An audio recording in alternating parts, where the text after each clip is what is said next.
kita kalau melihat petir, melihat halilintar itu tidak hanya sekedar sebuah fenomena alam. Ketika orang dia tidak memahami ulumul Quran, dia tidak memahami balaghah Quran, kita harus bisa menerima syarat untuk orang bisa memahami Islam dengan tanda kutip apa yang telah diturunkan Allah. Ketika seseorang zikir kepada Allah, maka sebetulnya itu bisa menenangkan hati.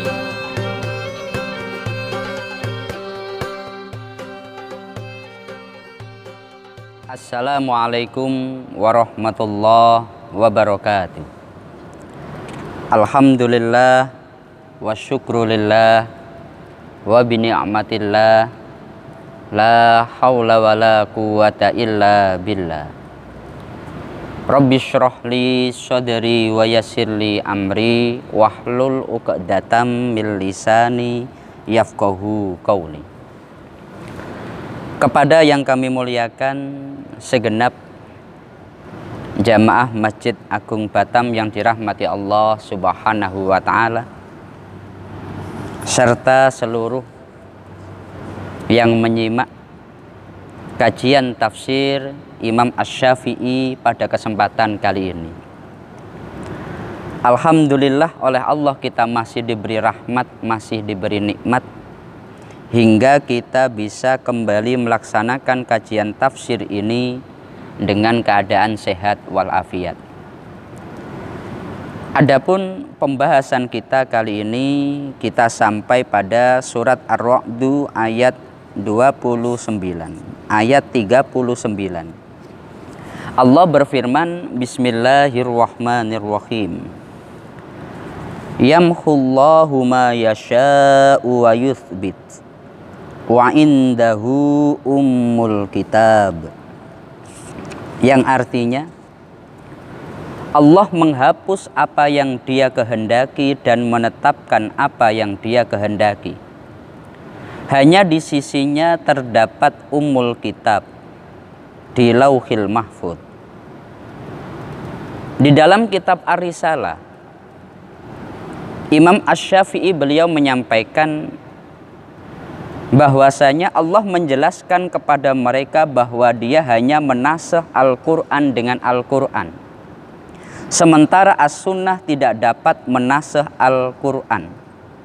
As-Sunnah hanya menginduk kepada Al-Quran yang berfungsi sebagai pentafsir arti ayat yang Allah turunkan secara global.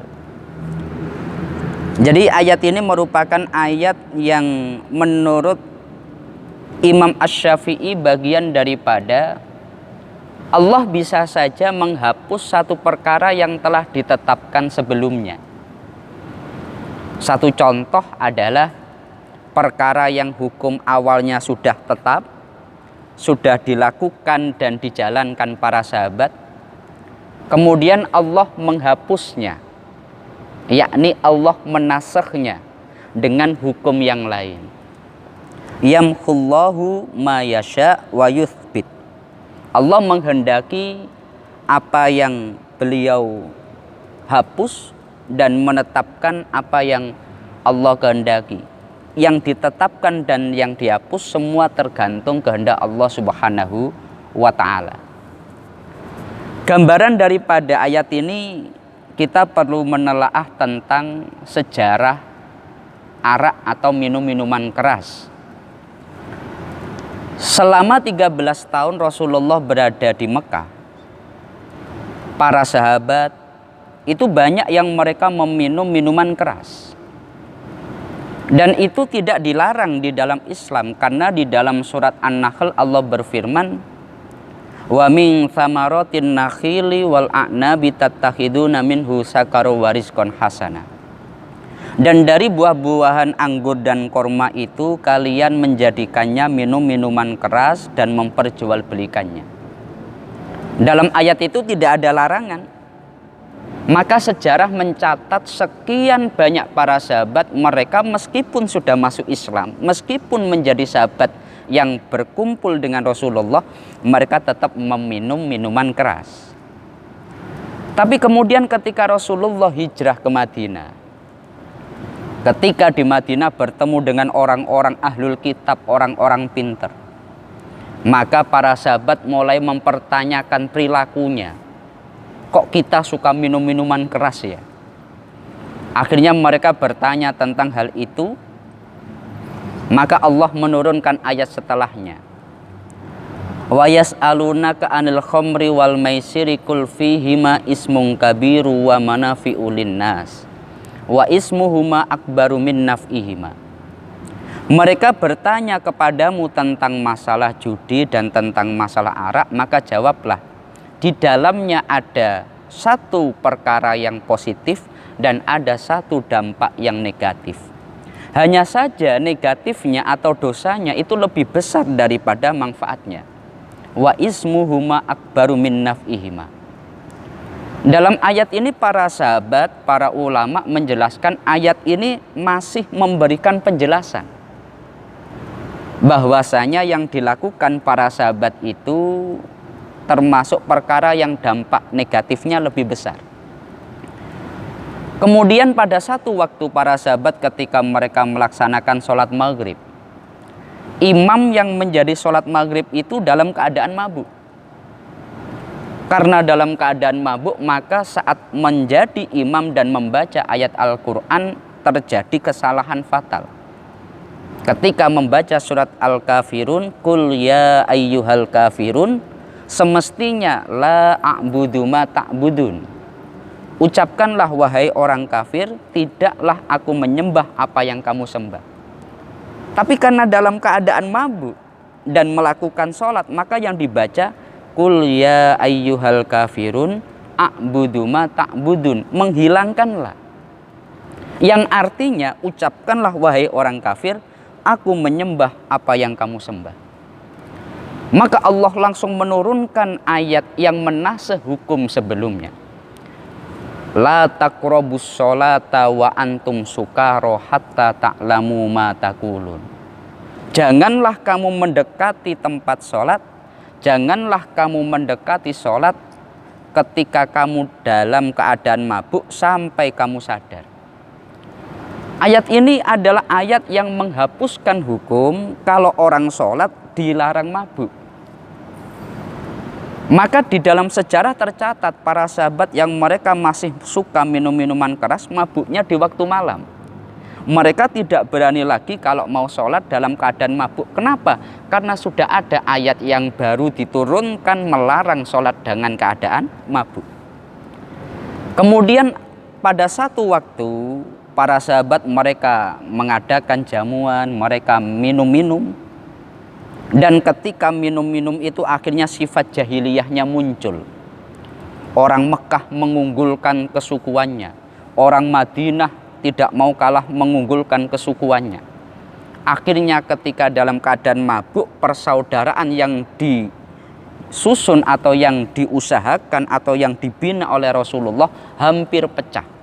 Hampir terjadi perang antara sahabat Ansor dengan sahabat Muhajirin. Maka Allah menurunkan ayat Innamal khamru wal maisiru wal angsobu wal azlamu rijsun min amali syaiton fajtanibuhu. Sesungguhnya arak itu perbuatan setan, maka jauhilah. Ayat keempat yang diturunkan perihal arak ini adalah ayat yang menghapuskan hukum pembolehan sebelumnya. Oleh sebab itu, ini adalah contoh. Tadinya selama di Mekah arak boleh. Kemudian ketika di Madinah hukum boleh dihapuskan dengan Allah menurunkan ayat melarang seseorang untuk melakukan minum-minuman keras.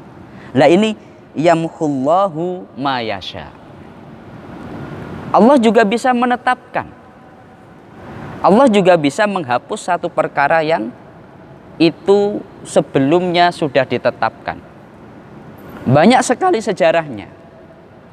Tetapi kalau kita melihat hal ini, maka ada pembahasan penting untuk mempelajari Al-Quran.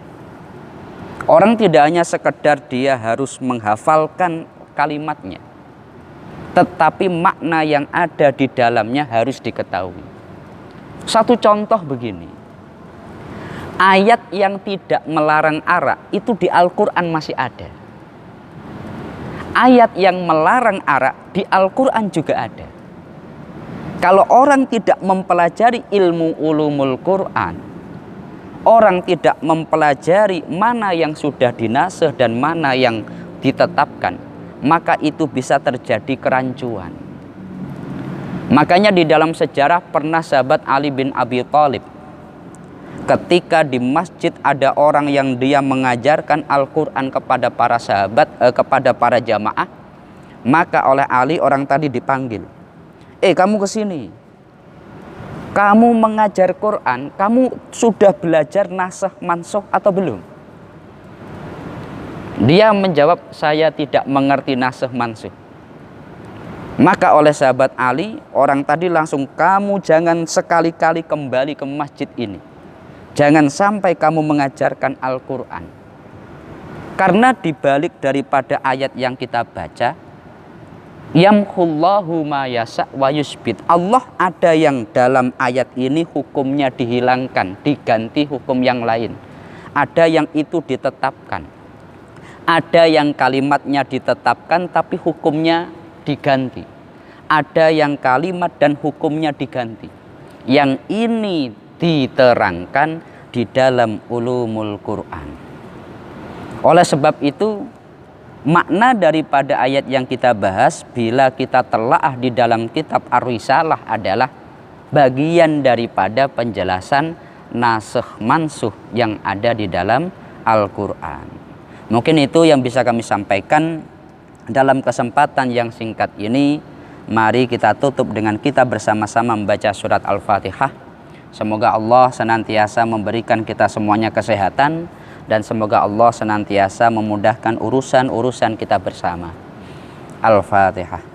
A'udzubillahi minasyaitonirrajim. Bismillahirrahmanirrahim. Alhamdulillahirabbil alamin arrahmanirrahim maliki yaumiddin.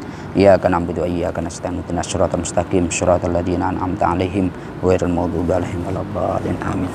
Kurang lebihnya dari kami mohon maaf. Akhirul qauli wallahul muwaffiq ila aqwamit thoriq.